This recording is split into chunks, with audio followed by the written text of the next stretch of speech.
Welcome back to the channel and welcome back to another quick pick prediction video. In this video, I'll be predicting the lightweight bout in RIZIN, lightweight bout RIZIN between A.J McKee Jr. versus Roberto De Souza. And how I see this one right here is I'm gonna go average confidence A.J McKee to beat A.J McKee Jr. to beat Roberto De Souza in this one. And I feel like he has to get, he definitely is getting the hardest matchup of any guy from Bellator coming over here. He's getting the hardest matchup, flat out. Roberto De Souza is probably the best talent among the people he's fighting.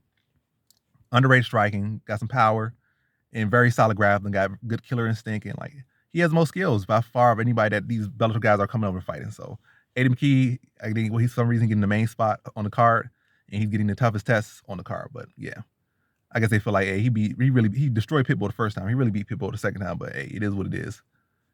He took it off the gas, and he got the judges saw it the other way. He took off gas, he took it too lightly, he lost, but skill for skill, he's probably the best guy in Bellator, so we go give him the best guy we can give him in RIZIN, even though it probably, as far as standing wise, it should probably be Pitbull getting that fight and get that tough fight, but hey, maybe people don't want to fight. Like, hey, I'm just coming over here this for a celebration thing. I ain't really coming over here for really to flex my organization versus your organization.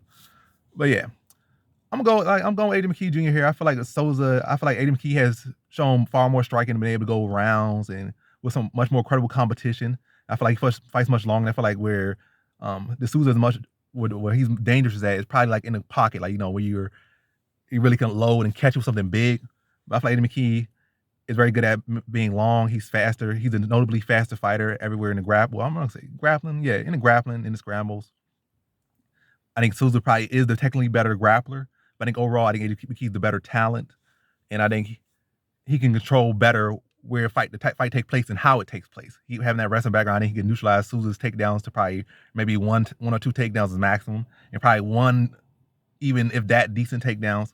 And even with that, McKee gonna have him defending takedown. I mean, I said defending takedown, defending submissions.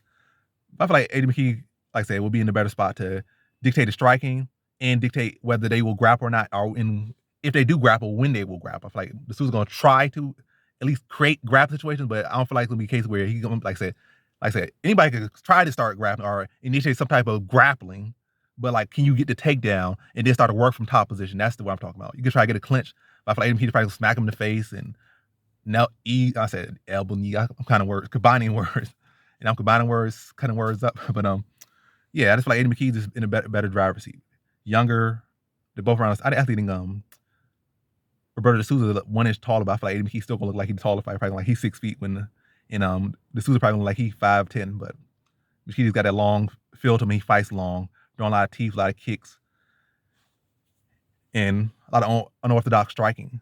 I feel like Epps is gonna have, not Epps, I'll say Epps, but De Souza's gonna have issues with. When we try to go for takedown, when he having issues with the striking, he's gonna have to deal with submissions and scrambles from McKee.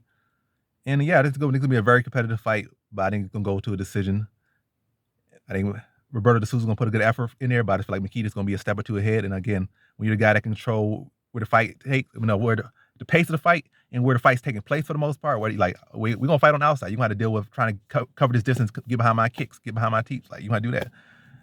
You wanna go for takedown, you ain't getting it. You go for the takedown, I'm going after your neck. Then you gonna have to release your grips, and then we go back to striking. Or hey, now you trying to take that submission, now I'm transitioning to my next submission. Like, you gonna have him reacting to him.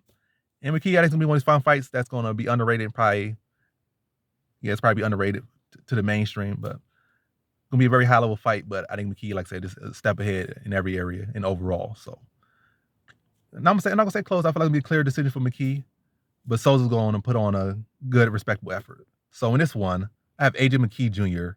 via decision.